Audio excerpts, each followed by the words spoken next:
안녕하세요, 괴미사입니다. 오늘은 1월에 업로드했던 영상을 모아보았습니다. 늘 시청해주셔서 정말 감사드립니다. 그럼 시작하겠습니다. 치바현 카츠우라시엔 절벽이 하나 있는데요. 약 4km에 걸쳐 이어진 이 장소는 오센코로가시라는 이름으로 불리는 장소입니다. 언뜻 보기엔 자연 경관이 아름다운 지역이지만 이곳은 사실 일본에서 유일하게 사형 판결을 2번 받은 한 악독한 범죄자와 관련이 있는 장소입니다. 이 남성의 이름은 쿠리타 겐조. 1926년 11월 3일 아키타현에서 12남매 중 3남으로 태어난 그는 부모님 그리고 다른 형제 11명과 함께 자랐습니다. 그의 아버지 직업은 어부였지만 몸이 좋지 않아 자주 일을 나갈 수가 없었고, 그렇다 보니 실질적인 가장은 어머니로 그녀가 밖에서 돈을 벌어오면 아버지는 집에서 육아를 담당하곤 했죠. 하지만 여자 혼자 버는 돈으로 12명이나 되는 아이를 키우는 것은 현실적으로 무척 힘들었습니다. 그랬기에 쿠리타 집안은 늘 가난했죠. 그리고 쿠리타가 5살이었을 무렵 그에게 한 가지 병이 발생합니다. 바로 야뇨증이었는데요. 야뇨증이란 5살 이후의 나이에도 수면 중 소변을 가리지 못하는 증상으로 일반적으로는 성장기를 거치며 자연스레 나아지기 마련입니다. 하지만 쿠리타는 초등학교에 진학한 이후에도 여전히 야뇨증이 낫지 않았고, 이 탓에 동급생들은 그를 오줌 싸개라 놀리며 매일같이 따돌리기 일쑤였습니다. 그리고 이런 상황을 견디지 못한 쿠리타는 결국 초등학교 3학년 때 학교를 그만두게 됩니다. 쿠리타의 집안은 빈곤했기에 그의 부모는 그를 한 농가의 하인으로 들여보내는데요. 여기서 말하는 하인이라는 건 간단하게 말씀드리면 먹여주고 재워주는 대신 노동력을 제공하지만 우리나라의 머슴과 달리 품삯이 없는 그런 시스템이라 생각하시면 됩니다. 아무튼 농가에서 하인으로 일하게 된 쿠리타였지만 그는 여기서도 야뇨증이 낫지 않아 쫓겨났고, 이후로도 총 10곳의 집에서 하인 생활을 했지만 하나같이 야뇨증 때문에 쫓겨나기 일쑤였습니다. 일본이 미국과 2차 세계대전을 벌이던 1945년, 당시 19세였던 쿠리타는 징병을 당하게 되는데요. 문제는 그는 군대에서도 야뇨증이 낫지 않았기에 결국 입대한 지 2개월 만에 제대하게 되었죠. 살 길이 막막해진 쿠리타는 이후 홋카이도 비바이 탄광에 취직해 그곳에서 광부로 일하기 시작했는데요. 당연한 말이지만 홋카이도는 일본의 북쪽이라 이곳은 엄청나게 추웠고 시대가 시대다 보니 근무 환경 역시 엄청나게 열악했습니다. 그렇기에 이곳에서 일하는 남성들은 하나같이 굉장히 거친 남성들 뿐이었죠. 그리고 쿠리타는 이런 환경에서 생활하며 자연스레 점점 성격이 변해가기 시작했습니다. 1946년 고된 탄광 일을 경험한 쿠리타는 광부를 그만두고 암시장에서 작물아비로 일하기 시작했는데요. 당시 일본은 전쟁에서 패배한 뒤 사회가 굉장히 혼란한 상태였기에 암시장이 성행했고, 쿠리타는 여기서 주로 훔친 쌀을 판매하곤 했습니다. 전쟁 직후라는 사정상 쌀에 대한 수요는 늘 있었다 보니 쿠리타는 손쉽게 돈을 벌 수 있었지만 결국 쌀을 훔치다 경찰에 발각되어 1년 6개월 동안 형무소에 수감되게 됩니다. 이후 1948년 출소한 그는 갱생은커녕 여전히 암시장에서 일하다 우연히 두 여성을 알게 되었는데요. 한 여성은 무라이 하츠라는 여성이었고 다른 한 명은 무라이의 친구 스즈키 요시코였습니다. 당시 쿠리타는 이 두 여성에게 나중에 결혼하자는 약속을 해가며 양다리를 걸쳤고, 이 사실은 금방 들통나게 되었죠. 그러던 어느 날 갑자기 요시코가 모습을 감춥니다. 이에 하츠는 한 가지 불안감에 휩싸이게 되는데요. 혹시 요시코를 숨겨놓고 같이 동거하는 거 아닌가? 내가 아니라 요시코랑 결혼하는 건가? 이에 그녀는 쿠리타에게 대답을 듣기로 결심, 시즈오카의 한 해안가로 그를 불러낸 뒤 내가 아니라 요시코와 결혼할 거냐고 물었고, 이에 대한 쿠리타의 대답은 충격적이었습니다. 요시코는 죽이고 묻어버렸어. 내가 사랑하는 사람은 너뿐이야. 아무리 한 남자를 두고 싸웠다고는 해도 기본적으로 요시코는 하츠의 친구였고 거기에 자신이 좋아하는 남자가 살인범이라니.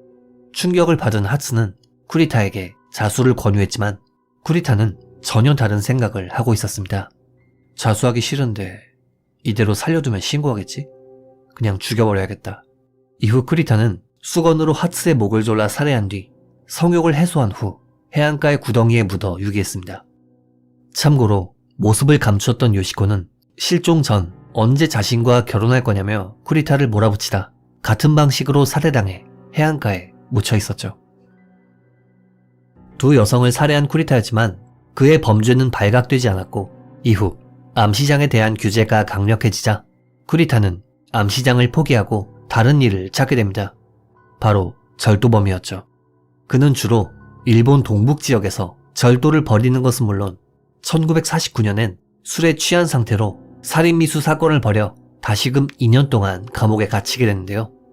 이후 1951년 8월 8일 출소한 쿠리타는 도치기현으로 이동해 도둑질을 할 만한 집을 물색하기 시작했습니다. 그러던 도중 그는 우연히 창문이 열린 집을 발견했고 안을 조심스레 들여다보았는데요. 집안에선 한 젊은 여성이 아이와 함께 잠들어 있었고 다른 인기척은 느껴지지 않았죠. 이에 그는 바지를 벗고 실내에 침입해 잠들어 있던 여성인 마츠야마 후미코 씨를 덮쳐 자신의 성욕을 해소한 후 목을 졸라 살해했습니다. 이후 그는 이상한 미신이 있었던 모양인지 주방에서 냄비와 솥을 꺼내 마당에 묻은 뒤 현장의 대변을 보고 달아났다고 합니다. 참고로 대변에 관해서는 도둑들 사이에선 마음을 진정시키고 배짱을 키운다는 이야기가 있어 이 당시엔 가끔 이런 범인들이 있었다고 합니다. 아무튼 이로부터 2달이 지난 1952년 10월 11일 밤 쿠리타는 치바현 오기츠역에서 한 여성을 목격하는데요. 그녀는 행상인을 하다 연락이 두절된 남편을 찾던 도중 막차를 놓쳐버린 여성으로 당시 장남, 장녀, 차녀와 함께 곤란한 듯 역 앞 벤치에 앉아 있었다고 합니다. 이에 갑자기 성적 욕구가 끓어오른 쿠리타는 그녀에게 접근해 막차 놓치셨어요? 자전거에 한 명 태워서 집까지 바래다 드릴게요. 라는 말로 그녀를 안심시켰고 여성은 감사를 표하며 쿠리타의 자전거에 장남을 태웠죠. 이후 이들은 어두운 밤길을 함께 걸어가기 시작했는데요. 쿠리타는 그녀에게 끈질기게 몸에 좋다, 너랑 한번 하고 싶다 라는 등 성희롱을 하기 시작했습니다. 이에 여성은 적당하게 둘러대며 귀가를 서둘렀고 이내 이들은 서두에 말씀드린 절벽 오센코로가시 부근에 도착하게 되었죠. 그런데 이때 쿠리타는 갑자기 태도를 바꾸어 나랑 안 할 거면 여기서 다 죽여버린다 라는 말과 함께 충격적이게도 장남을 잡아 폭행한 다음 절벽 아래로 던져버렸습니다. 그리고 다음엔 장녀를 돌로 공격한 후 절벽에서 밀었고 이를 필사적으로 말리는 어머니를 뿌리친 뒤 차녀마저 절벽으로 집어던졌죠. 이후 쿠리타는 여성에게 자신의 성욕을 해소한 다음 목을 졸라 살해한 뒤 시신을 절벽에서 밀어버렸습니다. 그리고 그는 치밀하게도 자전거용 램프를 손에 들고 절벽 아래로 내려가 이들이 사망했는지를 재차 확인했죠. 참고로 이때 장녀는 10m 이상의 높이에서 추락했음에도 어째서인지 크게 상처를 입지 않았고 풀숲에 숨어 화를 면할 수 있었습니다. 이 끔찍한 오센코로가시 사건을 벌인 쿠리타는 고작 3개월이 지난 1952년 1월 13일 무렵 치바현에서 다시금 범죄를 저질렀는데요. 당시 그는 한밤중에 민가에 침입해 옷을 훔치던 도중 발소리를 듣고 잠에서 깬 집주인의 아내에게 발각되었는데요. 이에 그녀의 비명소리를 들은 친척 여성이 달려오자 쿠리타는 미리 준비한 흉기로 친척의 배를 공격해 살해한 뒤 공포에 떠는 25세의 여성마저 목을 졸라 살해 자신의 성욕을 해소한 뒤 도주했습니다. 한편 연속되는 흉흉한 사건 속에서 경찰의 용의선상엔 한 인물이 있었습니다. 바로 쿠리타 겐조였죠. 사실 그는 이미 전과 기록이 있어 경찰이 주시하고 있었던 데다 무엇보다 그는 지역의 범죄 그룹의 리더 같은 인물이었기에 경찰은 쿠리타를 체포해 지문을 채취, 현장에서 발견된 지문과 비교했고 그 결과 지문이 일치했기 때문에 그는 즉시 재판에 넘겨졌습니다. 수사와 재판 과정에서 쿠리타는 범죄를 실토했고 하츠와 요시코 살해에 대한 사실과 오센코로가시 사건에 대한 진상이 밝혀진 것이죠. 참고로 현대 사회에선 모든 죄목을 모아 기소하지만 당시엔 경찰 간의 제휴가 원활하지 않았던 탓에 그는 1952년 8월 13일에 마지막에 저지른 범행 때문에 사형 판결을, 1953년 12월 21일엔 그 외의 범행으로 사형 판결을 받게 되었는데요. 1심 재판에서 2번이나 사형 선고를 받은 것은 일본 역사상 쿠리타가 유일하다고 하네요. 이후 그는 계속해서 재심 청구를 신청해 자신의 사형 집행을 미루며 목숨을 이어갔고 1954년엔 참회록이라는 자신의 책을 출판하고 싶다며 여러 신문사나 출판사에 편지를 돌렸지만 이들의 반응은 하나같이 차가웠죠. 이후 그는 점점 정신적으로 문제가 생기기 시작했고 1954년 10월 14일 형이 집행되어 32세의 나이로 세상을 떠나게 됩니다. 참고로 사망 전 그의 마지막 유언은 "선생님, 살고 싶어요. 도와주세요." 였다고 하네요. 다른 사람들을 온갖 잔인한 방식으로 살해해놓고 정작 자기가 죽는 건 무서웠던 모양입니다. 개인적인 의견이지만 어떻게 이런 인간이 있을 수 있나 싶습니다. 특히 책을 출판하려 하는 건 정말 어처구니가 없었네요. 참고로 저 책에 적혀있던 내용도 자긴 억울하다, 무죄다, 뭐 그런 이야기였다고 하는데 정작 교도소에 목사님이 방문했을 땐 "요즘 제가 죽인 사람들이 꿈에 나와요" 라면서 무섭다고 호소했다고 합니다. 아니, 진짜 자기가 무죄면 왜 귀신이 꿈에 나오고 저런 호소는 왜 할까요? 참 어이가 없습니다. 이번 영상 어떻게 보셨는지요? 피해자분들의 명복을 빌며 영상을 마칩니다. 규미사였습니다. 뉴스를 보다 보면 출소나 가석방을 받은 가해자가 피해자에게 보복하는 경우가 종종 있죠. 오늘 다룰 사건은 가벼운 가석방이 얼마나 위험할 수 있는지 보여주는 사건입니다. 이 남성의 이름은 모리카와 테스기. 1930년 구마모토에서 태어난 그는 다소 불우한 어린 시절을 보냈습니다.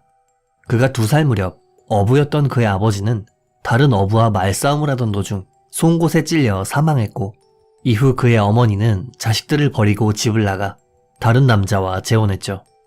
하지만 갈 곳이 없어진 모리카와와 그의 형을 받아준 곳이 있었습니다. 바로 아버지의 여동생 고모댁이었는데요. 그의 고모 집안은 나름 부유했고 무엇보다 자식이 없었다 보니 고모 부부는 이들 두 형제를 애지중지 키웠다고 하네요. 하지만 모리카와는 공부에는 전혀 관심이 없었고 고등학교를 1년 만에 중퇴하게 됩니다.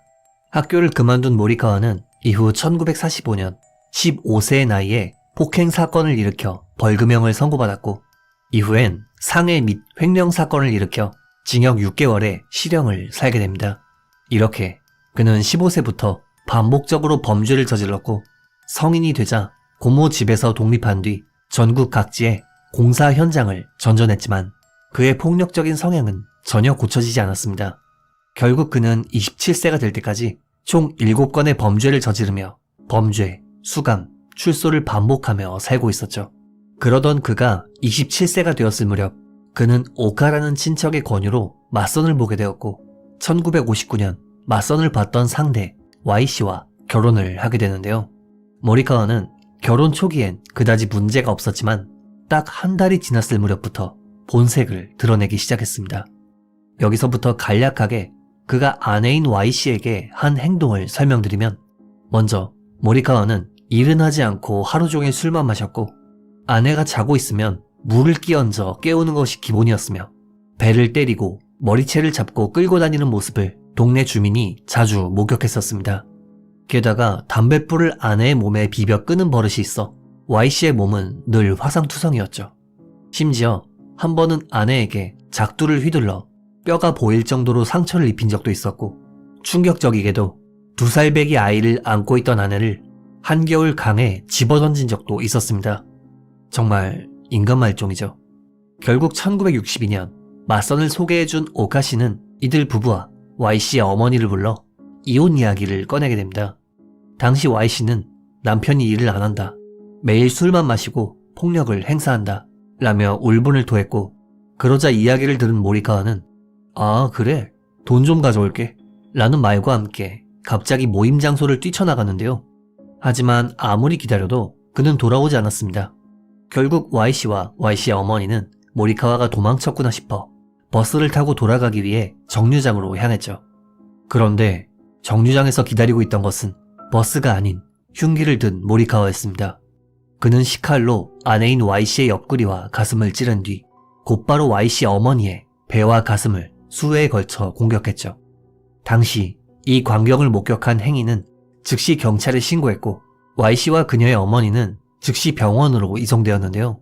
다행히 Y씨는 기적적으로 목숨을 건질 수 있었지만 그녀의 어머니는 안타깝게도 과다출혈로 사망하게 됩니다. 당시 모리카와는 친척 앞에서 자신이 모욕당했다고 생각해 모임 장소를 뛰쳐나가 인근 철물점에서 칼을 구입한 뒤 두 사람을 살해하기 위해 정류장에 매복했던 것이죠. 이 사건은 증거도 목격자도 있었기에 모리카와는 즉시 기소되어 재판에 넘겨졌고, 그는 애초에 오카가 맞선을 보게 한 게 문제다, 오카의 남동생 때문에 아내랑 이혼하게 된 거다 라며 자신은 잘못한 게 없고 맞선을 소개한 오카씨와 그의 남동생 때문에 이혼했다며 반성은커녕 남의 탓을 하기만 했습니다.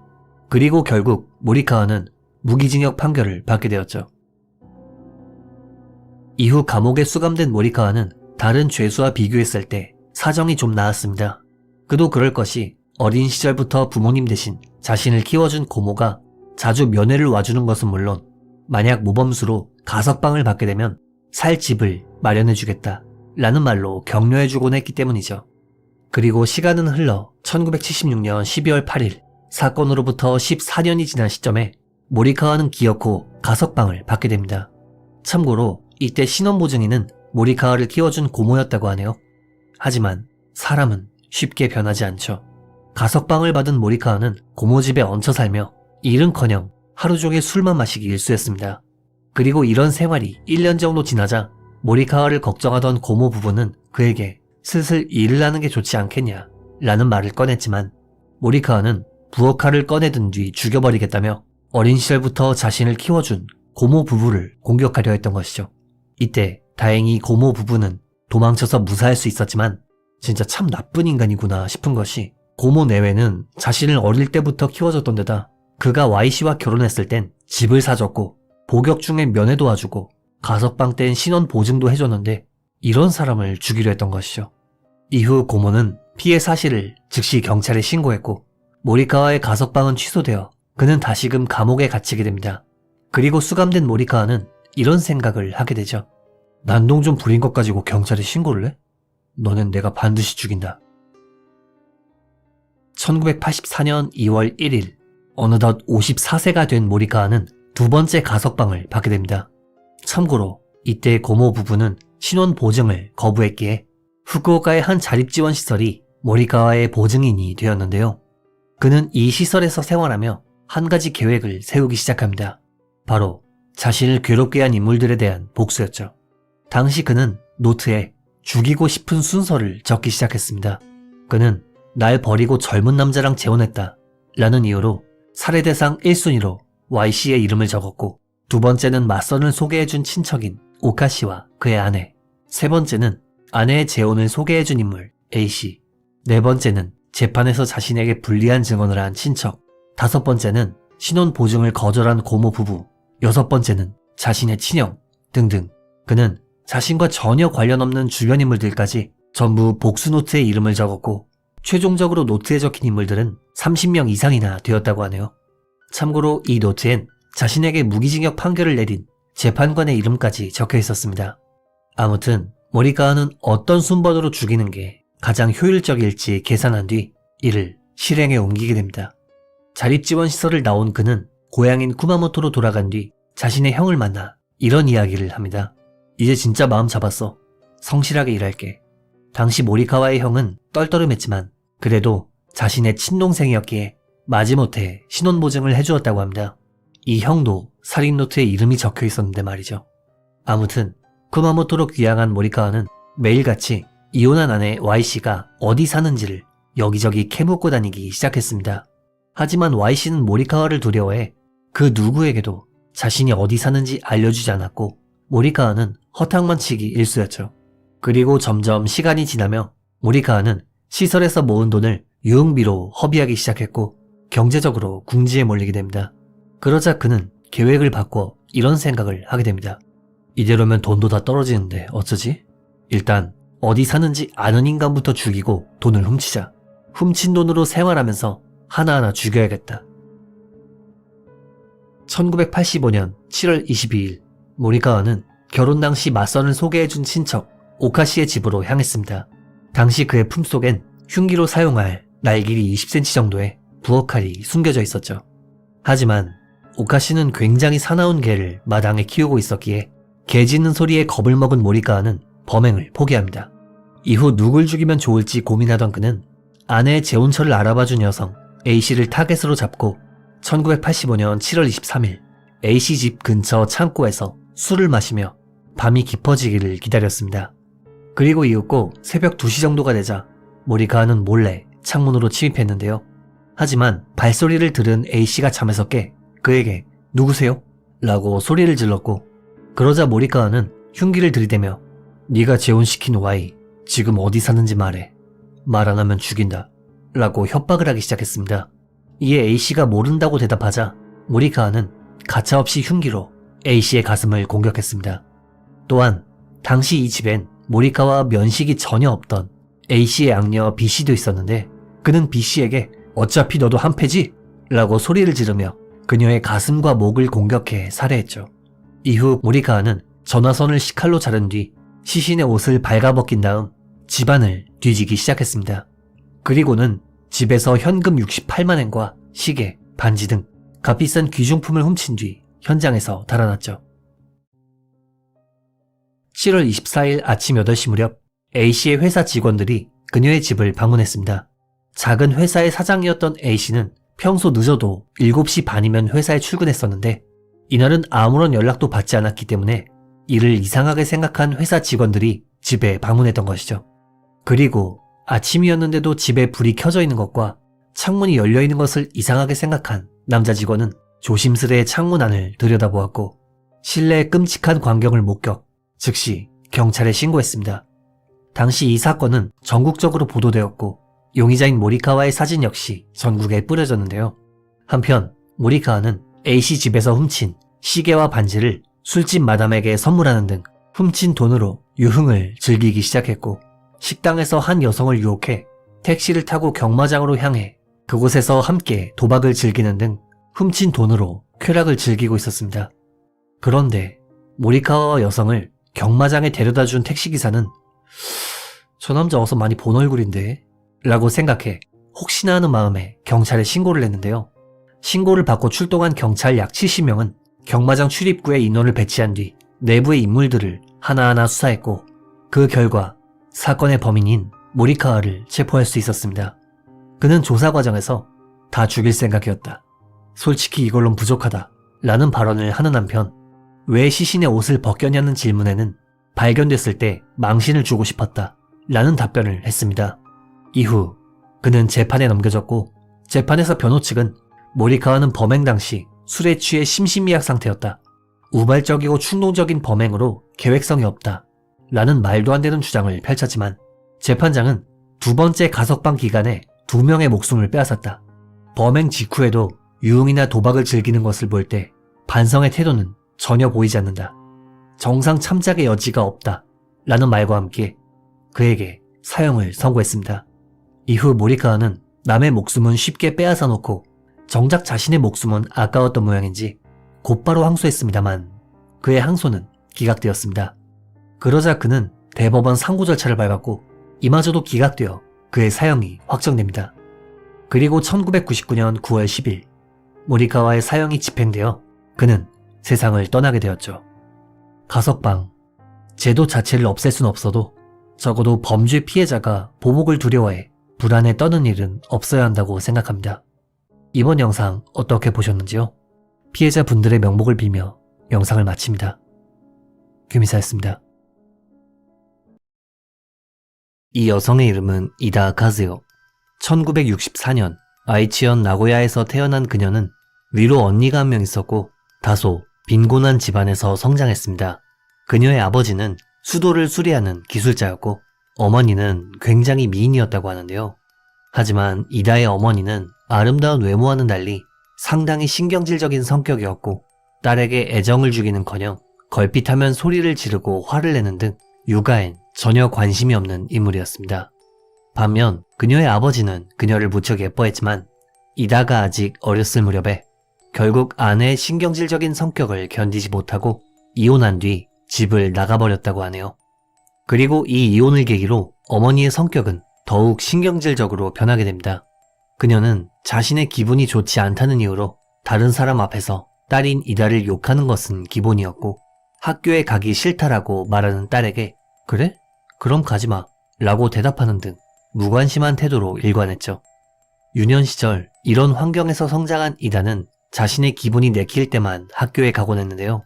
등교할 때면 그녀는 늘 레이스가 달린 스커트에 챙이 넓은 모자를 쓰고 화장을 하는 등 보통 초등학생이나 중학생과는 전혀 다른 다소 특이한 복장으로 학교에 가곤 했고, 공부에는 전혀 관심이 없었으며 수업 태도도 무척 불량했다고 하네요. 아무튼 중학교 졸업 후 그녀는 화류계에서 일하게 되었는데요. 이다는 미인인 어머니를 빼닮아 젊은 시절엔 무척 예뻤던 모양인지 업소에서도 굉장히 인기가 많았다고 합니다. 하지만 23살 무렵 그녀는 느닷없이 명품을 사고 싶다 라는 이유로 수위가 높은 성인업소에서 일하기 시작했고, 이곳에서 알게 된 20세 연상의 손님과 불륜 관계를 맺는 조건으로 한 달에 10만엔씩 경제적 지원을 받게 되었죠. 1993년 당시 29살이었던 이다는 우울증 진단을 받게 됩니다. 그녀는 어머니와 함께 살며 강아지를 키웠는데 이 강아지가 사망했던 것이 원인이었죠. 하지만 그녀의 우울증은 좀처럼 호전되지 않았고 결국 1995년부터는 정신과에 다니게 되었습니다. 당시 그녀는 어머니와 둘이 살고 있었는데 걸핏하면 유리창을 깨는 것은 물론 갑자기 비명을 지르기 일쑤였기에 이를 견디다 못한 어머니는 그녀를 내보냈고 결국 이다는 친가 근처에서 자취를 하게 됩니다. 하지만 인근 주민들 사이에서 그녀는 평판이 최악이었는데요. 주민들에 따르면 인사를 하는 걸 한 번도 못 봤어요. 쓰레기 분리수거도 전혀 안 하더라고요. 걸핏하면 인근 아이들에게 시끄럽다고 소리를 질렀죠. 강아지랑 산책하는데 갑자기 돈을 내놓으라며 욕을 하더라고요. 라는 말로 늘 주변에 민폐를 끼치던 인물이었다고 회상했습니다. 오죽하면 그녀의 괴롭힘 때문에 이사를 간 가족도 있었다고 하네요. 그런데 이 무렵 한 가지 의외의 일이 발생합니다. 바로 어린 시절 이혼 후 집을 나갔던 아버지에게 연락이 왔던 것이죠.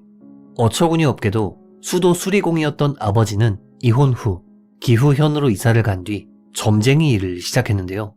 근데 이게 웃긴 게 굉장히 용하다고 소문이 나서 말 그대로 돈을 쓸어 담았다고 합니다.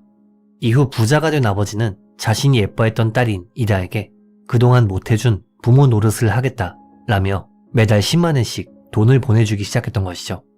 이를 계기로 이다는 아버지와 다시금 교류를 시작했고 아버지의 신자들은 이다를 아가씨라고 부르며 극진하게 대했다고 합니다. 하지만 한 가지 문제가 있었습니다. 아버지는 이혼 후 한 여성과 사귀고 있었고 이다는 이 여성과 사이가 좋지 않았던 것이죠. 그러던 2002년 8월 당시 이다는 사소한 일을 계기로 아버지의 여자친구와 말싸움을 벌이게 되었고 결국 화를 이기지 못해 그녀의 옷을 전부 불태워버리는 일이 발생합니다. 그리고 이 일로 분노한 아버지는 한 달에 30만원씩 보내줄 테니까 다시는 접근하지 마라 라며 그녀와의 관계를 끊어버렸다고 하네요. 당시 이다는 아버지가 관계를 끊어버린 것이 정신적으로 굉장히 충격이었던 모양인지 잠잠했던 이상행동이 재발하기 시작했습니다.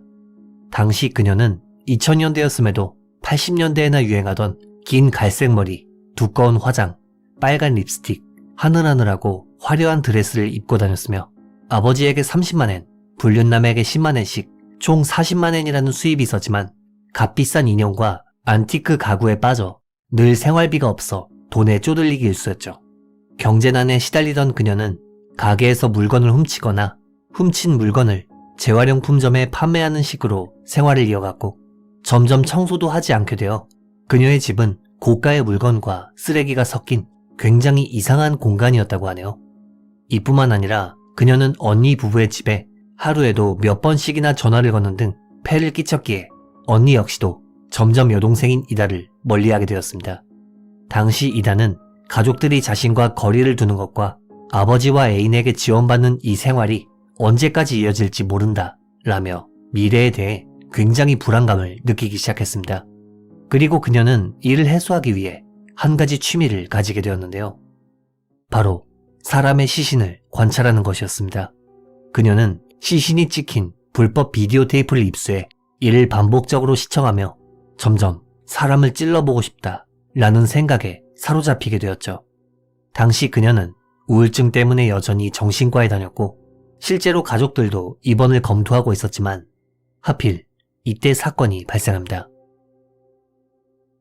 2003년 3월 30일 저녁 8시 무렵 간호사였던 A씨는 자전거를 탄 친구 B씨와 함께 쇼핑을 끝내고 집으로 돌아가기 위해 나고야시의 히가시 미즈키리초를 걷고 있었습니다. 그런데 이때 한 중년 여성이 뒤에서 자전거를 타고 접근해 니시오오존에는 어느 쪽인가요? 라며 말을 걸었고 이에 A씨가 길을 가르쳐 주려던 그 순간 이 중년 여성은 갑자기 자전거 바구니에서 시칼을 꺼내 A씨의 복부를 공격했습니다. 이후 중년 여성은 B씨를 향해 달려들었지만 그녀는 타고 있던 자전거를 쓰러뜨린 뒤 도주했죠. 한편 당시 B씨는 현장에 가방을 떨어뜨렸는데 이 중년 여성은 가방을 줍더니 그대로 도주했다고 합니다. 당시 여성에게 공격당한 A씨는 즉시 병원으로 이송되었지만 4월 1일 밤 0시 15분 사망하게 되었죠. 참 안타까운 이야기지만 이 A씨는 자신의 간호사 자격증을 살려 해외 의료봉사를 준비하고 있었던 선량한 인물이었다고 합니다. 한편 사건 다음 날인 2003년 4월 1일 첫 사건이 발생한 현장 근처에서 두 번째 사건이 발생합니다. 낮 12시 20분경 현장 근처를 지나가던 C씨가 의문의 중년 여성에게 시칼로 복부를 공격당한 것이죠.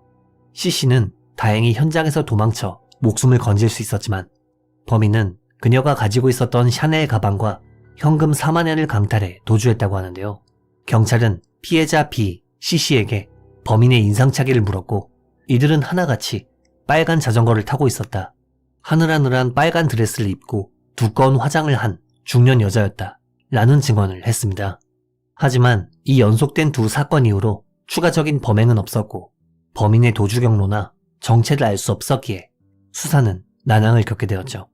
당시 수사본부는 어쩌면 범인은 여장남자가 아닐까?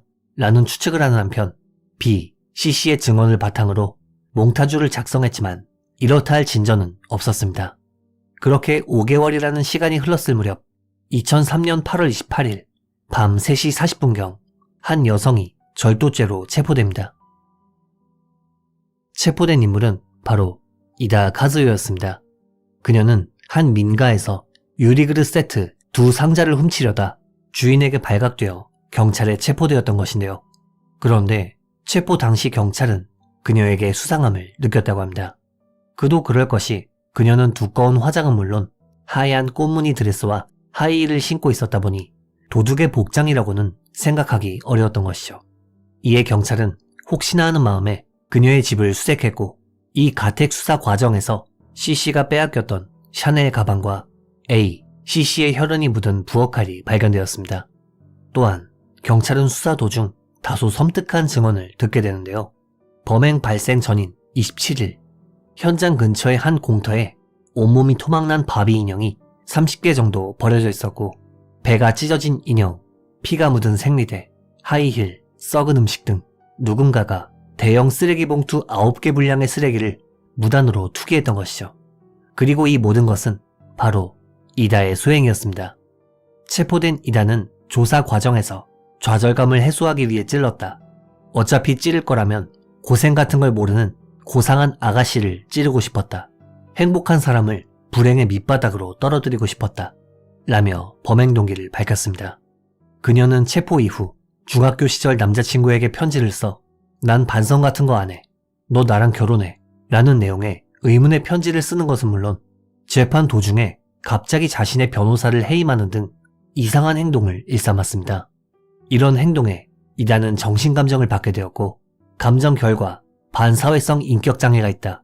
불안, 초조, 분노 등의 감정으로 사회 부적응 상태다. 하지만 선악을 판단하거나 행동을 제어하는 능력은 있었다. 라며 그녀의 책임 능력이 인정되었죠. 또한 그녀가 다녔던 정신과 의사 역시도 가벼운 우울증 증세가 있었지만 환각이나 망상 같은 증세는 없었다. 라는 소견을 밝혔기에 그녀는 즉시 재판에 넘겨졌는데요. 재판 과정에서 변호 측은 정신감정 결과에 문제가 있다. 그녀는 범행 당시 책임 능력이 없었다. 라며 무죄를 주장했지만 검찰 측은 이 주장에 대해 범행 후 귀중품을 훔쳐 즉시 도주하는 것은 이성적이고 합리적인 행동이다. 라며 변호 측의 주장을 일축, 이다에게 무기징역을 구형했습니다. 그리고 이후 재판장은 판결문을 통해 행복한 젊은 여성을 살해하면 자신의 울분이 풀릴 거라 생각했다. 변장을 하고 희생자를 물색하는 등 계획성이 있다. 라며 무기징역을 선고했습니다. 이후 이단은 항소하지 않았고 무기징역이 확정되었죠. 참고로 그녀는 재판이 끝날 때까지 단 한마디의 사과조차 없었다고 합니다. 개인적으로 타인을 상처 입히면 자신의 울분이 풀릴 거라 생각했다는 게 참 소름 끼칩니다. 조금만 생각해봐도 그런 행동을 해봤자 상황이 나아지기는커녕 악화되기 마련인데 말이죠. 이번 영상 어떻게 보셨는지요?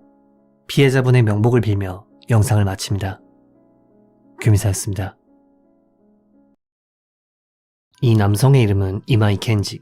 1965년 도쿄에서 종이 공방을 운영하던 집안에 차남으로 태어난 그는 고등학교 졸업 후 미용 전문학교에 진학해 미용사 자격증을 취득한 인물이었습니다. 1990년 그는 자격증을 이용해 지바현 우라야스시에서 자신의 이발소를 개업했지만 일본의 버블 붕괴와 더불어 손목을 많이 쓰는 직업 특성상 건초염에 시달리게 되어 가게를 폐업한 후 아내와도 이혼할 수밖에 없었죠.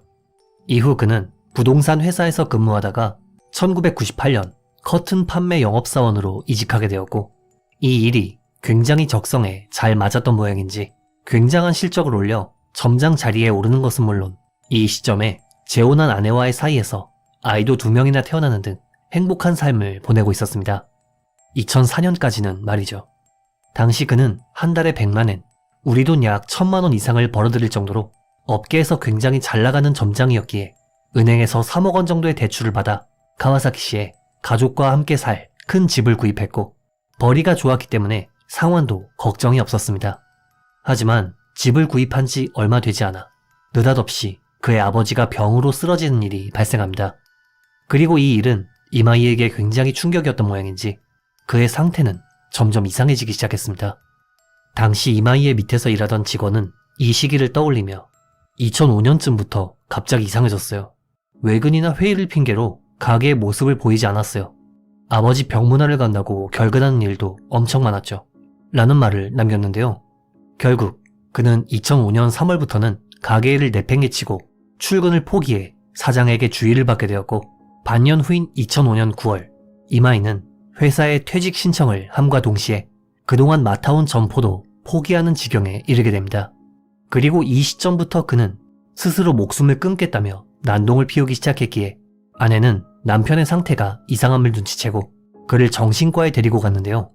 검사 결과 이마이는 심각한 우울증을 앓고 있다는 진단을 받게 됩니다. 원인은 밝혀지지 않았지만 정황상 아버지가 병으로 쓰러진 것이 그에겐 굉장히 큰 스트레스가 아니었을까 싶은데요. 결국 아내는 치료를 위해 이마이를 정신병원에 입원시켰고 그는 2005년 11월부터 입원 생활을 시작하게 됩니다. 병원에서 치료를 받은 이마이는 2006년 3월 퇴원했지만 사실 그의 우울증이 완치된 것은 아니었습니다. 그는 꾸준히 통원 치료를 받기로 약속하고 사회에 나왔지만 이 퇴원을 기점으로 그는 한 가지 어두운 생각에 사로잡히게 됩니다. 퇴직하고 정신병이라니. 난 이렇게 불행한데 왜 다들 행복해 보이지? 네, 이마이는 자기 집은 본인의 우울증으로 힘들어하는데 정작 다른 가정은 행복해 보이는 것을 견딜 수가 없었던 것입니다. 그리고 이 타인에 대한 질투심은 이내 끔찍한 범행으로 이어지게 되는데요. 당시 이마이는 타인의 행복한 가정을 망가뜨리기 위해 어떻게 하면 좋을지 고민하던 도중 한 가지 아이디어를 떠올립니다. 바로 한 가정의 어머니나 자식을 살해해 행복한 가정을 파괴하겠다는 생각이었죠. 그리고 그가 세운 구체적인 계획은 바로 사람을 건물에서 밀어 떨어뜨리는 것이었습니다. 이 건물은 그가 실제로 범행 장소로 정했던 곳인데요. 그가 이곳을 범행 장소로 정한 이유는 첫째, 관리인이 없어서 아무나 출입할 수 있으며 둘째, 고층 건물에 사는 사람은 비교적 경제적으로 유복해서 행복한 가정인 경우가 많고 셋째, 과거 자신이 부동산 회사 근무 당시 고객에게 소개했던 물건이기에 건물 구조나 관리 상황을 파악하고 있었기 때문입니다. 범행을 결심하고 장소를 선정한 이마이는 며칠 동안 자주 현장에 방문해 난간 높이나 구조, 통로 등을 미리 살펴보는 등 치밀하게 범행을 준비했습니다. 그리고 2006년 3월 20일 오후 12시 40분 무렵 그는 건물 꼭대기층인 15층 복도에 잠복했는데요. 당시 그는 중고등학생 정도의 학생과 스쳐 지나갔지만 성장기 소년을 밖으로 밀어 떨어뜨리는 것은 쉽지 않겠다고 판단, 좀 더 손쉽고 확실한 기회가 오기를 기다렸습니다. 그리고 하필 이때 그의 앞으로 지나간 것은 책가방을 짊어진 Y군이었습니다. 이마이는 Y군에게 야, 너 책가방에 벌레 붙어있어. 떼어줄 테니까 가방 좀 벗어봐. 라는 말로 그를 불러세웠고, 이내 Y군이 범행에 방해가 되는 책가방을 벗자 이마이는 그를 껴안아 들어올린 뒤 15층에서 난간 바깥으로 집어던졌습니다. 이후 추락한 Y군은 오후 1시 무렵 맨션의 주민에게 발견되어 즉시 병원으로 이송되었지만 2시 24분 안타깝게도 세상을 떠나게 됩니다. 그리고 이마이는 끔찍하게도 시신을 구경하기 위해 건너편 건물로 올라가려 했지만 현장은 이미 사람들이 몰렸기에 위험하다고 판단, 자전거를 타고 현장에서 도주했습니다. 범행 자체도 소름 끼치지만 정말 소름 돋는 것은 이마이는 첫 번째 범행이 성공하자 말할 수 없는 달성감을 느꼈다고 합니다. 이에 그는 또 같은 기분을 맛보고 싶다는 생각에 다시금 사람을 떨어뜨리고 싶다는 욕구에 휩싸였습니다. 하지만 이날 밤 TV에서 Y군 사망 사건이 보도되자 이마이는 경찰이 현장 조사 중인지 파악하기 위해 범행 현장에 다시금 발걸음을 옮겼습니다. 하지만 경찰은 이 사건을 단순 추락사로 판단했기에 현장에는 경찰이 없었고, 이에 안심한 이마이는 두 번째 범행을 준비합니다. 2006년 3월 29일 그는 이번엔 1층에서 청소를 하던 청소 직원에게 15층 복도에 누가 쓰레기를 잔뜩 버려놨어요. 좀 치워주시겠어요?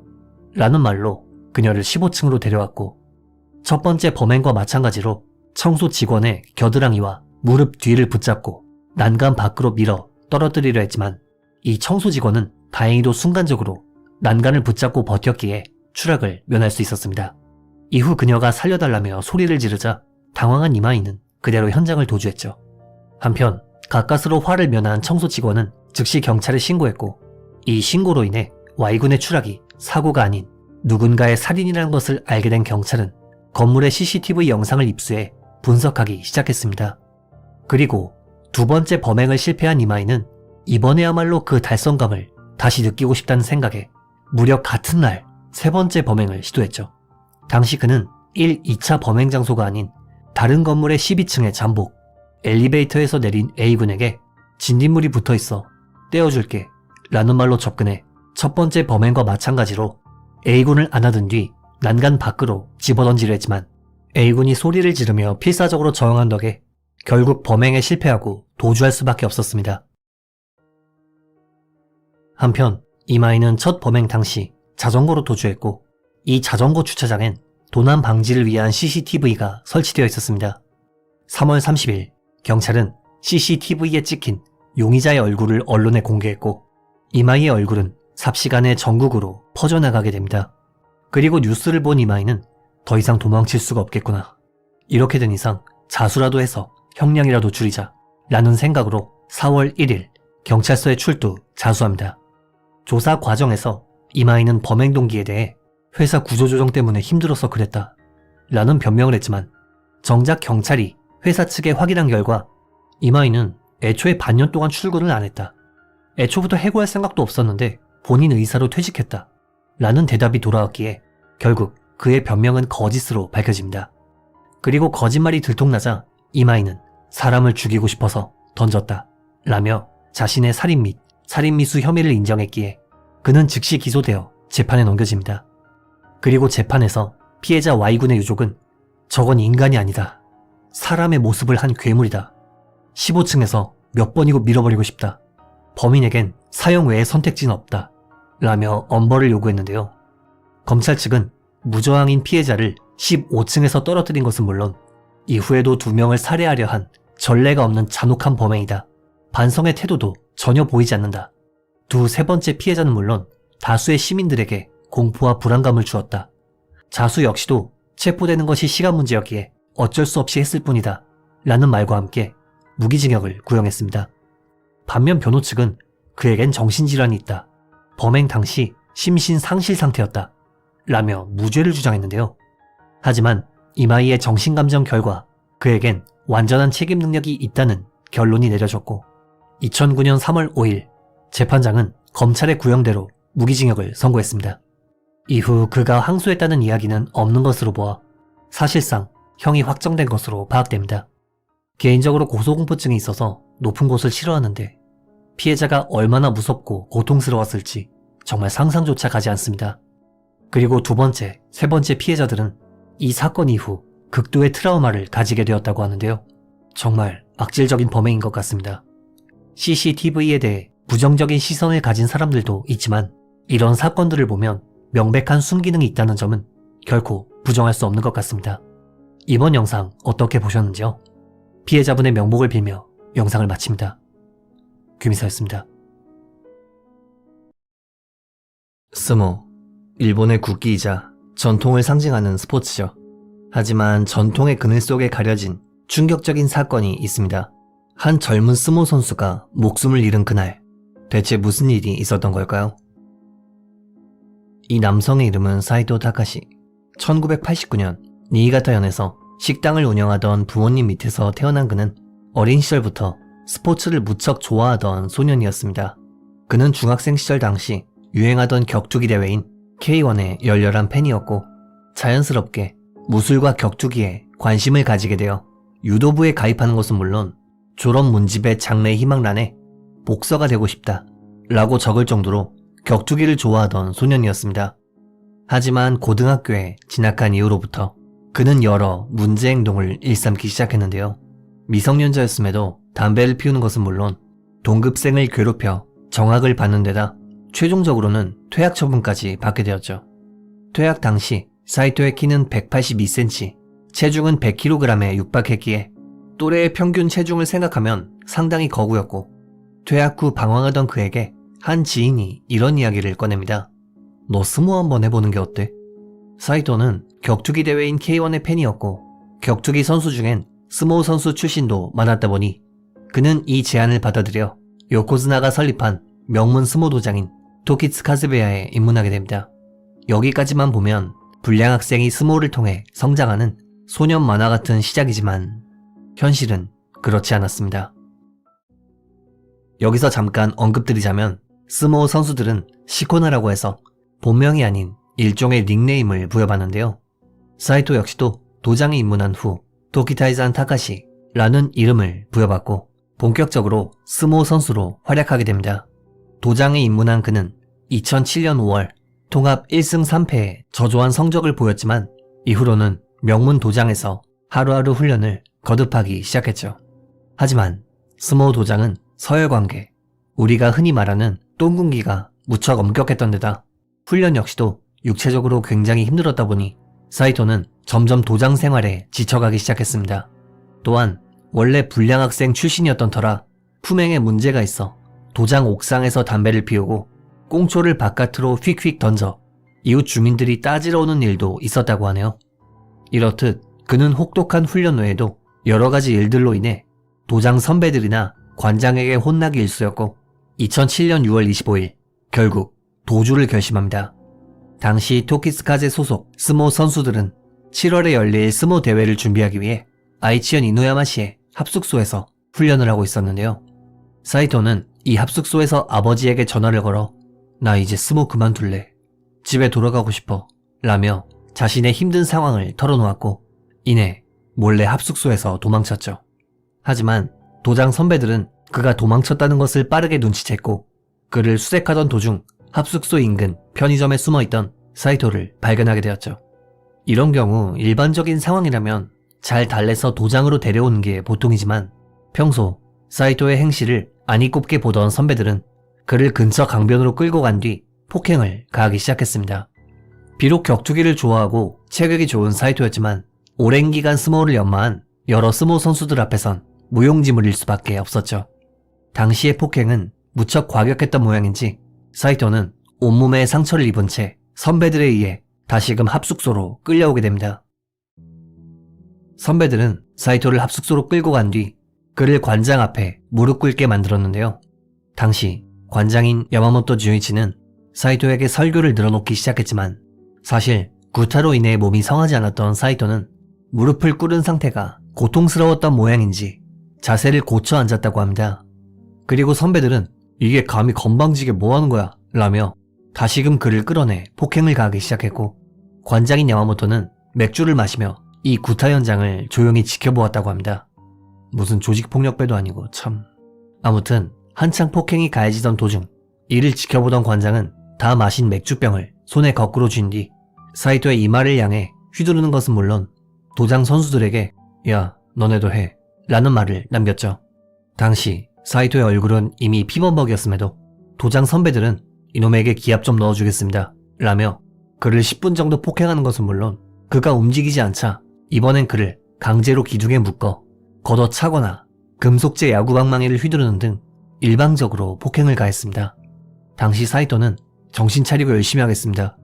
제발 기회를 주세요 라며 빌었지만 관장은 단호하게 안 돼 라고 대답했고 선배들의 구타는 계속되었죠. 그리고 다음 날인 6월 26일 아침 평소처럼 훈련이 시작되었지만 전날 심하게 구타당한 사이토군은 이미 몸 상태가 말이 아니었습니다. 하지만 관장은 이를 아랑곳하지 않은 채 사이토군에게 혹독하게 연습을 시켰고 결국 그는 연습을 시작한 지 채 몇 분도 되지 않아 바닥에 쓰러지게 됩니다. 그리고 이를 본 선배들은 똑바로 안 하냐? 라며 그를 다시금 폭행하기 시작했고 관장은 그쯤 해둬라 라고 말했지만 선배들은 못 들은 척 구타를 이어갔다고 합니다. 하지만 구타를 하던 도장 선배들은 문득 이상한 점을 눈치채게 됩니다. 사이토군이 정신을 잃고 움직이지 않았던 것이죠. 이후 오전 11시 무렵 관장은 쓰러진 그를 벽에 기대어 앉힌 후 얼굴에 호스로 물을 뿌리거나 뜨거운 물을 끼얹는 등 그를 깨우려 했지만 사실 사이토군은 이미 사망한 상태였습니다. 당시 젊은 제자들은 상황이 위급하다고 생각해 119에 신고했고 사이토군은 근처의 병원으로 이송되었지만 12시 40분경 심폐정지 상태가 되어 사망하게 됩니다. 그런데 여기서 문제가 발생합니다. 병원에선 사이토군의 사인을 급성 심부전으로 진단했고 이를 인계받은 경찰은 그의 사인을 허혈성 심장질환에 의한 병사로 진단했던 것이죠. 그리고 당시 관장이었던 야마모토 주이치는 사망한 사이토군의 아버지에게 전화를 걸어 이런 말을 했습니다. 사이토군이 죽었습니다.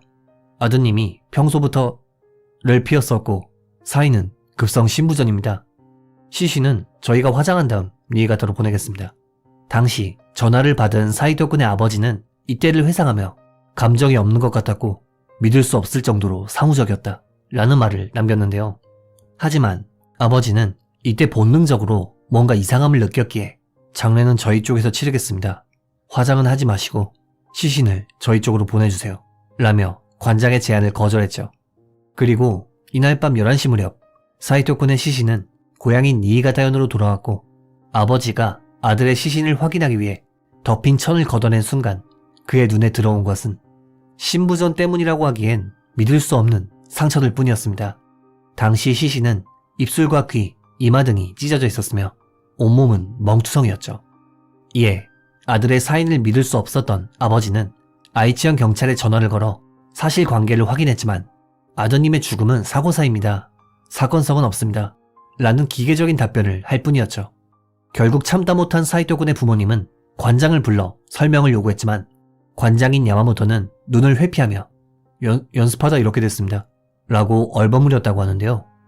아들의 죽음을 납득할 수 없었던 사이토군의 부모님은 장례 절차를 전부 취소한 뒤 니이가타 경찰서에 상담해 제대로 된 부검을 실시했습니다. 그리고 부검 결과 사이토군의 사인은 심부전이 아니라 다발성 외상에 의한 쇼크 및 좌멸 증후군이었는데요. 이는 구타와 압박으로 근육이 붕괴되어 유독물질이 혈액으로 쏟아지면서 장기 이상을 일으키는 증상이었기에 사이토군의 사인은 심각한 폭행이 원인이었다는 것이 밝혀집니다. 이후 2008년 2월 7일 경찰은 명문 토키츠카제베야의 관장이었던 야마모토 주이치와 사이토군 폭행에 가담했던 제자 3명을 상해 및 상해치사 혐의로 체포했습니다. 당시 재판에서 야마모토는 징역 5년 판결을 받음과 동시에 스모 협회에서 해고당했고 수감 도중 4년 만에 폐암에 걸려 사망했으며 폭행에 가담한 선배들은 스승의 명령을 거스르기 어려웠을 것이다 라는 이유로 집행유예 판결을 받게 됩니다.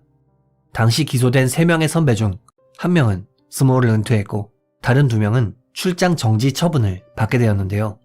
또한 이와 별개로 피해자 사이토구는 사망하기 한 달 전쯤 어머니와의 전화통화에서 방에서 몇 명이 200~300만 엔 정도 되는 돈다발을 넣고 도박을 하고 있었어 라는 말을 남겼다는 것이 밝혀져 이 사건을 계기로 명문 도장에서 폭행해, 살인해, 이젠 불법 도박이냐? 간판이 쪽팔린다, 떼어버려라 등등 여러가지 비난이 쇄도하는 등 세간에 큰 충격을 주었죠. 그리고 이 사건을 기점으로 스모 훈련 중에 목도나 죽도를 사용하는 관습이 사라지게 되었다고 합니다. 개인적으로 만약 관장의 제안대로 화장을 실시했거나 부모님이 경찰에 부검을 요구하지 않았다면 이 사건은 단순 사고사로 종결될 수 있었다 보니 의심 가는 죽음은 반드시 확인하는 게 좋겠구나 싶은 생각이 드는 사건이었습니다. 이번 영상 어떻게 보셨는지요? 피해자분의 명복을 빌며 영상을 마칩니다. 김희사였습니다. 층간소음, 늘 대두되는 사회 문제죠. 얼마 전 최초의 층간소음 사건을 다룬 적이 있었는데 오늘 다룰 사건은 비교적 최근에 발생한 층간소음 살인사건입니다. 이 남성의 이름은 가모토 사토루. 시마네현 이즈모시의 시골 출신인 그는 어릴 적 부모님이 이혼한 뒤 어머니 손에서 자랐습니다. 그의 유년 시절에 대해선 자세히 알려지지 않았지만 중학교 졸업 후 그는 시마네현 이즈모 농림고교의 축산과에 진학해 가축을 돌보는 공부를 했습니다. 그리고 고등학교 졸업 후엔 고향의 축산기술센터에 취업했고 1998년엔 소 발굽 깎기 대회에서 신인상을 수상하는 등 꽤 성실하게 일하던 인물이었죠. 하지만 그는 밝혀지지 않은 이유로 직장을 그만두었고 이후 여러 직업을 전전하던 도중 2013년 무렵 오사카의 한 친척 집에서 신세를 지며 가구 공장에서 배송 일을 했다고 합니다. 그는 이곳에서도 성실하게 일했지만 5년 정도 일했을 무렵 다시금 공장을 그만두었고 2016년엔 친척집을 나와 오사카의 다이도시로 이사해 여러 직업을 전전했는데요. 당시 그는 넓이 약 20평에 월세가 3만 엔 정도인 맨션의 2층에 살았다고 합니다. 그러던 2020년 가모토는 빌딩 관리회사에 정직원으로 취업했고 이곳에서 교대 근무로 경비원 일을 시작하게 되었죠. 당시 그와 함께 일했던 동료들은 가모토는 업무 태도가 진지했다, 무척 성실했고 결근은커녕 지각도 한 번 없었다 라며 그를 회상했는데요. 여기까지만 보면 그냥 성실한 중년 남성인가 싶습니다만 사실 그에겐 한 가지 큰 문제가 있었습니다. 이 가모토라는 인물은 원래부터 소음에 다소 민감한 부분이 있었지만 야간 교대 근무를 시작하면서부터 소음에 더더욱 민감하게 반응했습니다. 당시 가모토의 옆집엔 20대 대학생 남성 A씨가 살았는데요. A씨에 따르면 2021년 3월 무렵부터 옆집에서 쿵쿵거리며 벽을 치는 소리가 들렸다고 합니다. 그리고 이 소리는 A씨가 내는 소음이 시끄럽다며 벽을 두들겨 주의를 주려는 가모토의 소행이었죠. 이때를 기점으로 가모토는 아주 작은 소리만 들려도 벽을 몇 시간에 걸쳐 쿵쿵거리며 때리는 등 이상한 행동을 보이기 시작했는데요. 당시 A씨는 가모토의 이런 행동에 공포를 느꼈고 경찰서에 찾아가 옆집에 이상한 인간이 살아요. 아주 작은 소리만 내도 몇 시간 동안 벽을 두들겨요 라며 불안함을 호소했지만 사실 경찰 입장에서 해줄 수 있는 일은 고작해야 주의를 주는 것 정도가 한계였다 보니 A씨는 매일같이 불안감에 시달릴 수밖에 없었습니다. 그리고 결국 A씨는 매일같이 벽을 두들기는 가모토에게 심한 공포심을 느껴 이사를 가게 되었죠. 이렇게 가모토는 벽을 두들겨 옆집 사람을 내쫓았지만 야간 경비일로 낮과 밤이 뒤바뀐 데다 소음에 민감한 그의 체질은 여전히 낫지 않았고 이내 방에서 혼자 비명을 지르는 등 이상한 행동은 점점 악화되기 시작했습니다. 그리고 옆집 A씨가 이사를 간 후 소음에 대한 가모토의 분노는 이번엔 위층을 향하게 됩니다. 이 인물은 가모토의 집 위층, 즉 3층에 살던 요시오카 모모나라는 인물로 교토에서 태어나 대학 진학과 함께 오사카로 이사해 2018년 봄부터 이 맨션에 살았다고 하는데요. 그녀는 밝은 성격에 한국 문화를 무척 좋아해 평소 한국 요리나 한국 여행을 즐겼고 체육을 전공했으며 대학교에선 축구부 매니저를 맡아 친구가 무척 많았다고 합니다. 그리고 그녀의 이런 넓은 인간관계 때문에 요시오카 씨의 집엔 늘 친구들이 놀러오곤 했는데요. 친구들은 그녀의 집에서 자주 술을 마시고 파티를 여는 등 다소 시끄러운 소음을 내기 시작했죠. 다만 이 부분에 관해서는 같은 주민들 사이에서도 의견이 갈립니다. 한 인근 주민은 너무 시끄러웠다 라고 증언하는 한편, 다른 주민은 가끔 말소리가 들리긴 했다. 하지만 소음이라고 할 정도는 아니었다 라고 증언하는 인물도 있었죠. 다만 일상에 지장이 갈 정도로 소음이 심했다면 인근 주민들과 트러블이 발생했거나 멘션 관리인에게 주의를 받기 마련이지만 이런 부분이 없었던 걸 보면 생활 소음 레벨이었던 것으로 추정됩니다. 아무튼 그렇게 3년 정도가 지났을 무렵 옆집 남성 A씨를 이사가게 만든 후에도 여전히 소음이 멎지 않음에 분노를 느낀 카모토는 위층에서 들리는 말소리와 발소리에 점점 미쳐가기 시작했습니다. 그리고 이내 범행을 준비하게 되죠. 당시 카모토는 윗집에 사는 요시오카 씨를 죽일 계획을 세웠고 집 근처의 도구점에서 흉기로 쓸 쇠지렛대와 길이 약 60cm의 목재 봉, 틈새에 끼우는 타입의 도어 스토퍼, 그리고 접착제를 대량으로 구매했다고 합니다. 여기서 도어 스토퍼와 접착제가 왜 필요한가 생각할 수도 있지만 사실 카모토의 계획은 무척 치밀했습니다. 2021년 4월 28일 아침 무렵 카모토는 3층으로 올라간 뒤 요시오카 씨의 집 현관문에 도어 스토퍼를 설치한 후 빈 문틈에 접착제를 잔뜩 발라 안쪽에서 현관문을 열지 못하게 봉쇄했습니다. 즉 베란다 외에는 도망치지 못하도록 밀실로 만든 셈이죠. 하지만 그렇다면 이쯤에서 한 가지 의문이 들기 마련이죠. 현관문을 봉쇄하면 집엔 어떻게 들어가려고 그러지? 카모토가 생각한 방법은 줄사다리였습니다. 그는 자신의 집 베란다에서 위층으로 줄사다리를 던져 고정한 후 목재 봉에 식칼을 묶어 만든 창과 쇠지렛대를 몸에 묶은 뒤 아침 7시 요시오카 씨의 집 베란다로 침입했죠. 그리고 그는 쇠지렛대로 창문을 깬 뒤 실내에 침입했는데요. 당시 침대에서 자고 있던 요시오카 씨는 이 소리에 눈을 떴고 아랫집 남자가 흉기를 들고 접근하는 모습에 비명을 지르며 도움을 요청했다고 합니다. 하지만 이미 소음에 미쳐버린 카모토는 그녀를 살려둘 생각이 없었죠. 이내 카모토는 흉기를 휘둘러 요시오카 씨의 목숨을 빼앗은 뒤 현장에 흉기를 내버려두고 자신이 올라온 줄 사다리를 타고 집으로 돌아왔는데요. 문제는 이때 인근을 지나가던 한 주민이 사다리를 타고 내려가던 카모토의 모습을 목격한 것이었습니다. 당시 이 주민은 살려달라는 요시오카 씨의 비명도 들었다 보니 뭔가 심상치 않은 일이 벌어졌다고 생각해 즉시 경찰에 신고했죠. 당시 신고를 받고 현장에 출동한 경찰은 아연실색할 수밖에 없었는데요. 그도 그럴 것이 카모토가 살던 2층에서 검은 연기와 불길이 솟구치기 시작했던 것입니다. 이에 경찰은 소방대와 연계해 화재를 진압했고 화재 현장에서 카모토를 구조해 병원으로 이송할 수 있었습니다. 그리고 화재 현장 위층에선 젊은 여성의 시신이 발견되었죠.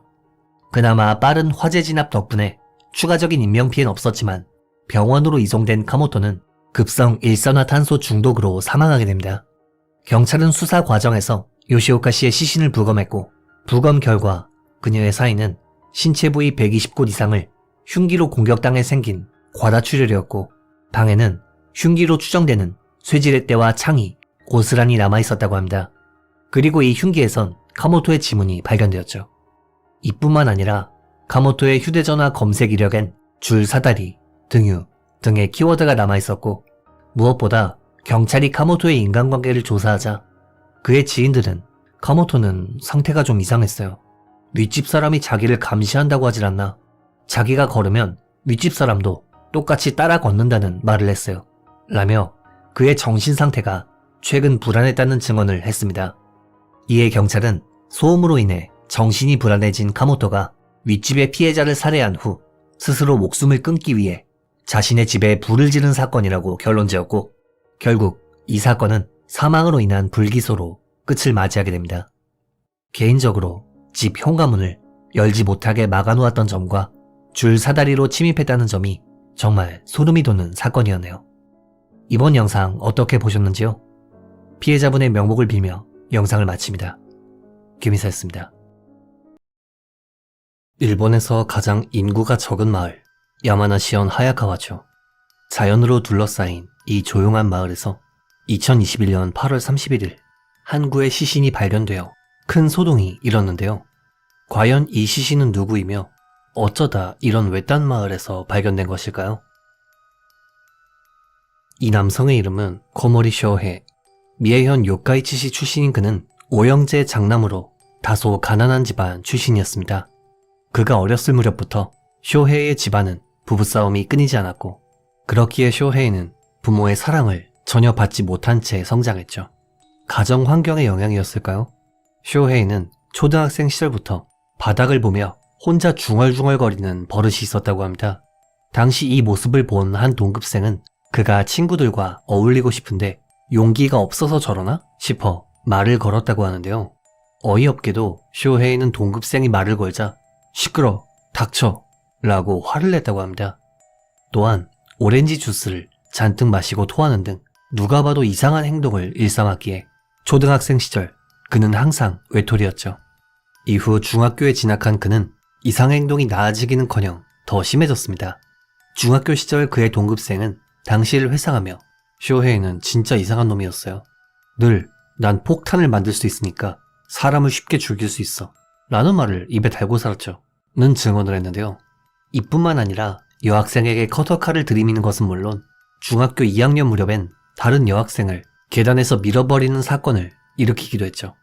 거기에 더해 그는 이 시절부터 초등학생을 스토킹해 치마를 들추어 팬티를 훔쳐보거나 신발을 훔치는 등 제정신이라고는 할 수 없는 행동을 반복했습니다. 중학교 졸업 후 그는 미에 현립 수산고등학교에 진학했지만 평소 행실과 평판 탓에 이내 고등학교 선배들에게 괴롭힘을 당하기 일쑤였습니다. 결국 이를 견디다 못한 쇼헤이는 고등학교 3학년 무렵 학교를 그만두게 되었죠. 이후 그는 용접 기술을 배워 용접일로 생계를 이어갔고 사회인이 되어서인지 의외로 진지하게 업무에 임했다고 합니다. 하지만 그의 비정상적인 기질은 사실 전혀 나아지지 않았죠. 사회인이 된 쇼헤이에겐 두 가지 취미가 있었습니다. 하나는 서바이벌 게임이었고 다른 하나는 SNS였는데요. 2019년 그는 트위터에서 A양을 우연히 알게 됩니다. 쇼헤이는 처음엔 A양과 일상이나 그림에 대해 여러 이야기를 나누며 친밀한 관계를 맺게 되었고, 나중엔 서로 성적인 사진이나 동영상을 주고받는 등 비록 만난 적은 없지만 인터넷을 통해 연인 관계가 되었죠. 그리고 이와 별개로 쇼헤이는 SNS에서 코모리 카즈미라는 여성을 알게 되는데요. 이 카즈미라는 여성은 당시 세 아이를 둔 유부녀로, 그녀는 남편의 가정폭력에 시달리던 도중 우연히 알게 된 쇼헤이에게 자신의 고민을 털어놓았던 것이죠. 그리고 그녀의 이야기를 들은 쇼헤이는 2021년 2월 뭔가 결심한 듯 어머니에게 아는 사람이 가정폭력 당하고 있으니까 좀 데려올게 라는 말을 남기고 집을 나와 다음날 코모리 카즈미를 직접 친가로 데려오게 됩니다.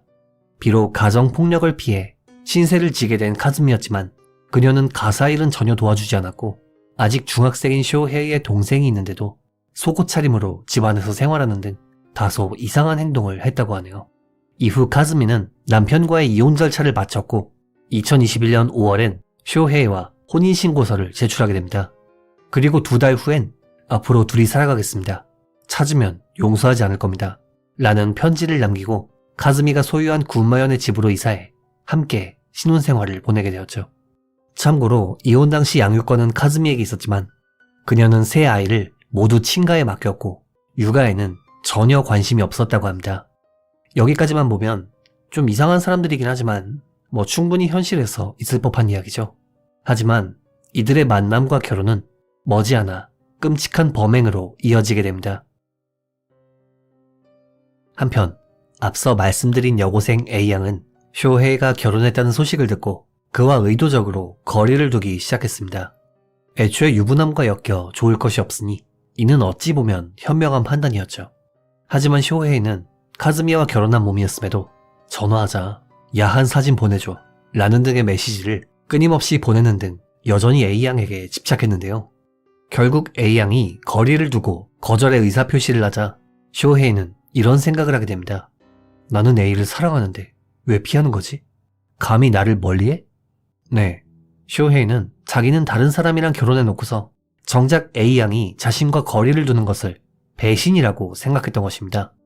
정말 보통 사람의 상식으로는 이해가 가지 않네요. 아무튼 그는 끓어오르는 배신감을 참지 못하고 한 가지 계획을 세우게 되는데요. 바로 A양을 납치해 성적인 동영상을 촬영한 뒤 이를 무기 삼아 자신과의 관계를 다른 사람에게 퍼뜨리지 못하도록 입을 막는다 라는 정말 어처구니 없는 계획이었습니다. 그리고 쇼헤이는 이 계획을 아내인 카즈미에게 털어놓았고 충격적이게도 카즈미는 그의 계획을 돕기로 결심합니다. 이 부분에 대해선 여러 가지 의견이 있으나 자신 이외에 쇼헤이와 친밀한 관계인 여성에게 질투했다 라는 의견이 그나마 설득력 있는 것으로 파악됩니다. 아무튼 이후 2021년 8월 25일 쇼헤이는 카즈미의 계정을 통해 A양에게 이런 메시지를 보냅니다. 너랑 남편이 무슨 짓 했었는지 다 알아. 나랑 만나서 더 이상 남편이랑 엮이지 않겠다는 서류에 사인해. 10분이면 되니까 혼자서 와. 그리고 이 메시지를 읽은 A양은 이걸로 관계를 완전히 끊을 수 있겠구나 싶은 생각에 3일 후인 8월 28일 카즈미와 만나기로 약속했죠. 한편 계획대로 일이 풀리자 이들 부부는 집의 일부를 개조해 감금용 방을 만들었습니다. 한때 용접공으로 일했던 쇼헤이에게 이 정도 작업은 손쉬운 일이었죠. 그리고 약속한 날짜가 다가옵니다.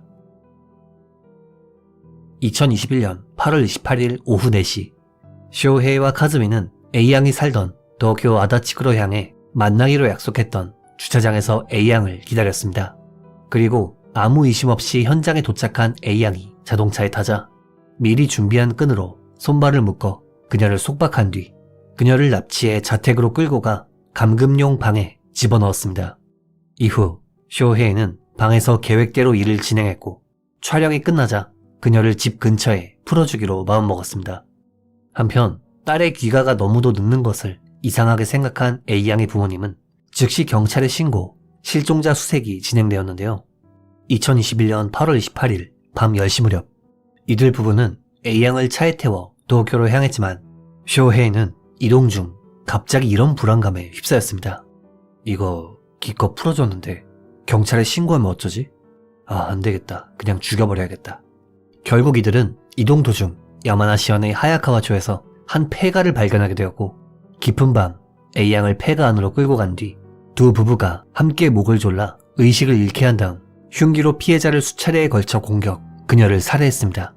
게다가 치밀하게도 시신의 발견 시간을 늦추기 위해 자물쇠로 폐가의 입구를 걸어 잠근 뒤 도주하는 한편 혹시나 잡혔을 때를 대비해 서로 말을 맞추는 등 굉장히 용의주도한 면모를 보였습니다.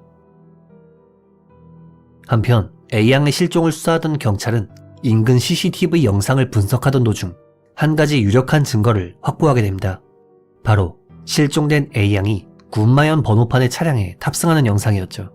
이에 경찰은 차량의 소유주를 조회했고 그 결과 쇼헤이와 카즈미는 용의선상에 오르게 됩니다. 그리고 경찰은 비공개로 이들의 인적사항을 경찰 내부망에 공유했죠. 그리고 사건 발생으로부터 이틀 후인 8월 30일 순찰 중이던 경찰이 나가노현의 한 주차장에서 우연히 이들 부부가 탄 차량을 발견, 현장에서 A양의 행방을 물었는데요. 그러자 이들 부부는 이미 경찰이 사건을 다 파악했다고 착각, 자신들의 혐의와 시신 유기 장소를 전부 진술했다고 합니다. 그리고 8월 31일 새벽 2시 부부의 진술대로 폐가에서 실종된 A양의 시신이 발견되었기에 이들은 즉시 체포되어 살인, 시신 유기, 총도법 위반, 외설 약취 유괴 등 여러 죄목으로 기소되었죠. 그리고 이들은 앞서 말씀드린 것처럼 혹시나 잡혔을 때를 대비해 말을 맞췄었는데요. 그 내용이라는 것은 만약 경찰에 체포되면 아내인 카즈미가 죄를 뒤집어 쓰는 것이었습니다. 재판에서 카즈미는 제가 이 사건의 주모자입니다 라는 주장을 했고 쇼헤이 역시도 범행에 대해 모른다, 기억에 없다, 왜 그랬는지 나도 모르겠다 라는 등 모르쇠로 일관하기 시작했는데요.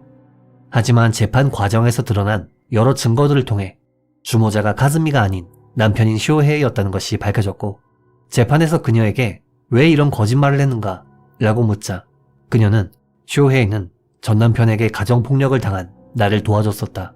그래서 어떤 수단을 써서라도 남편을 지키려 했다. 라며 위증에 대한 이유를 밝혔습니다. 당시 변호 측은 카즈미는 의존성 성격장애가 있다. 그녀에게 남편은 절대적인 존재였다.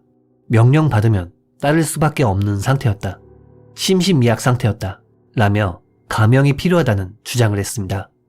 반면 검찰 측은 쇼헤이에게 징역 25년, 카즈미에게 징역 22년을 구형했는데요.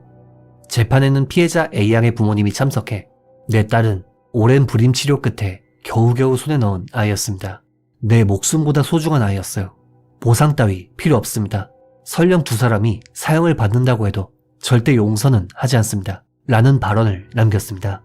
그리고 2023년 6월 20일 열린 재판에서 재판장은 쇼헤이에게 징역 23년, 카즈미에게 징역 18년을 선고했습니다. 한 남성의 뒤틀린 집착이 불러온 끔찍한 사건. 어느 날 날아온 모르는 사람의 메시지가 교묘한 계획범죄를 위한 첫 발자국일 수 있다는 생각을 하면 인터넷을 통한 만남이라는 건 정말 조심해야 하는 것 같습니다. 이번 영상 어떻게 보셨는지요? 피해자분의 명복을 빌며 영상을 마칩니다. 규미사였습니다.